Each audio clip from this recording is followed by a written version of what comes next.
Welcome to Tax Watch, the television show of the concerned taxpayers of Duval County, with thanks to Comcast for hosting us. Today, I'm Dave Smith, as every day, and we have Conrad Markle, our Secretary of the Concerned Taxpayers. We have John Winkler, our attorney and board member of the Concerned Taxpayers. I'm the Vice President of that organization, and our special guest is Kristi Dunn of the Republican Liberty Caucus.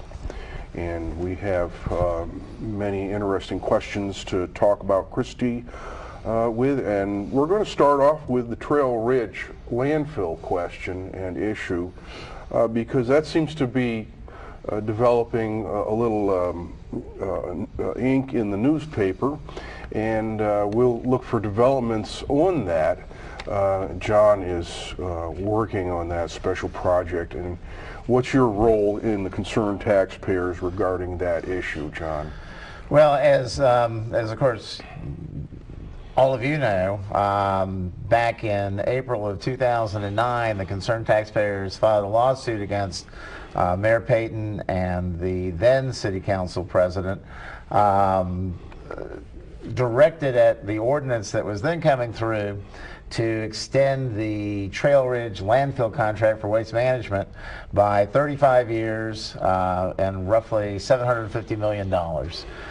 Without any kind of bidding, without following through what we believe to be requirements in the city procurement code to require that the contract of that magnitude be opened up to a competitive process. Well, while the city took the action then of rejecting that proposal by the mayor, Waste Management, before the city could file a lawsuit in order to determine what the contract should mean, Waste Management sued the city, alleging there was a breach of contract. That suit, which the General Counsel's office has pointed out has already cost the taxpayers $450,000, but which is an expense that we knew we would have to have. That suit has now reached a tentative settlement as of last Friday, the 12th of March. Airtime today is the 17th. We don't know any of the details about it because the city is keeping that under wraps, alleging that the mediation process is confidential and they're not allowed to discuss it. So essentially they're putting together another ordinance which would also be a anti-competitive, no bid process for an ordinance. The current City Council President, Richard Clark, has said that it's likely to be a better deal than what the mayor had proposed a year ago.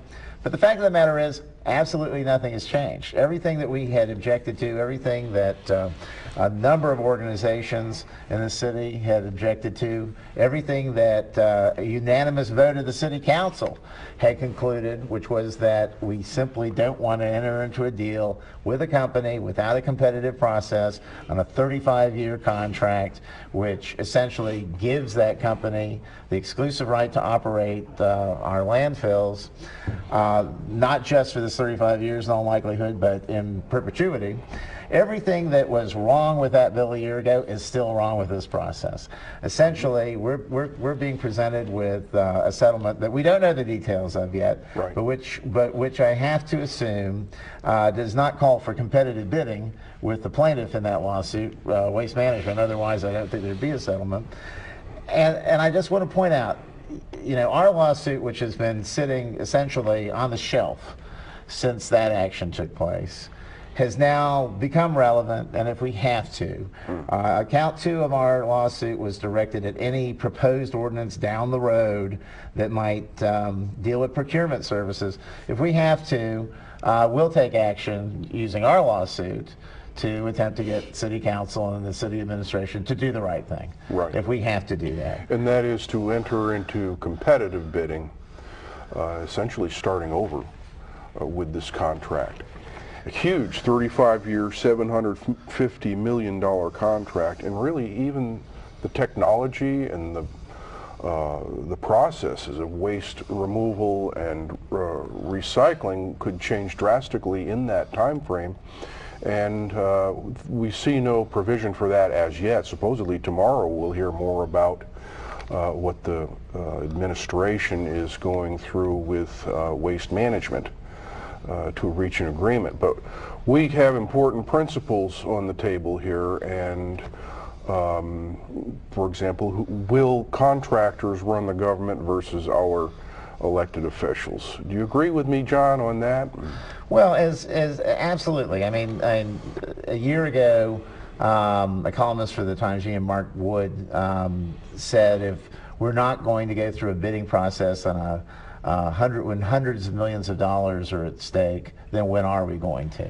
And obviously, we have to, as citizens, we have to decide whether or not it is more important to us to uphold a principle of a bidding process, or to decide, as our city council president says, that it makes good business sense to attempt to reach common ground as opposed to continue fighting in court. No, it doesn't. It doesn't make good business sense, because the process of bidding out this contract is what makes good business sense. Right. So this isn't even a true statement on behalf of our city council president. I just wanted to interject here. You can correct me, John, but there's an emphasis in there in one of the paragraphs about the figure of $450,000 having already been spent. If I'm not mistaken, the lawsuit that the concerned taxpayers of Duval County brought to the city council at this time last year named that figure because of something like a contingency fee that's available at the discretion of the council to use for matters like this, as long as it doesn't go over $450,000? I'm not even certain why the general counsel's office bothered to bandy around numbers. There was some specific funding that was set aside a year ago by the city council for the purpose of hiring outside counsel. A decision was made that our general counsel's office, despite the fact that it is something like the third largest law firm in the city, was inadequate to the task of dealing with waste management on this contract, which they themselves had helped draft. So general counsel's office is not competent to defend the contract that they drafted, but that's beside the point, neither here nor there. But there was money set aside, a substantial sum of money set aside to pay for this outside counsel. To now turn around and say that this is costing us money when it's money that we anticipated spending in the first place, I mean, there's a certain disingenuous quality to what the general counsel is pointing out when he says this.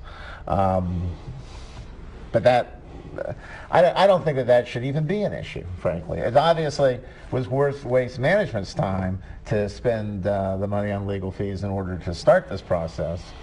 They certainly consider it to be a productive expenditure of funds, since I think they were planning on directing us in the direction that we're in now, all along. I think that was the entire plan. Which is to settle. Which is to accomplish their principal goal, which is to remain on that site for an indefinite period of time. Right.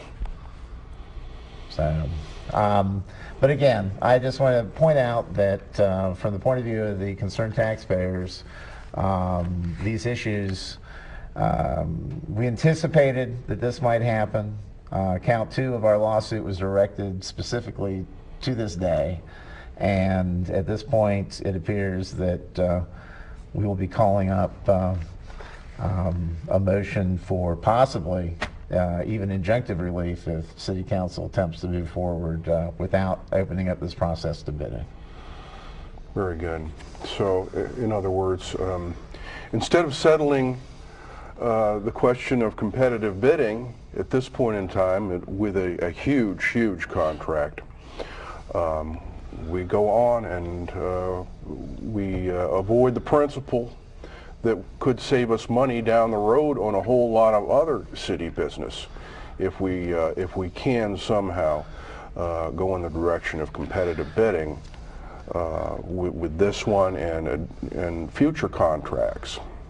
Well, and that's one of the aspects about this that is very disturbing to me, is that Florida has a very strong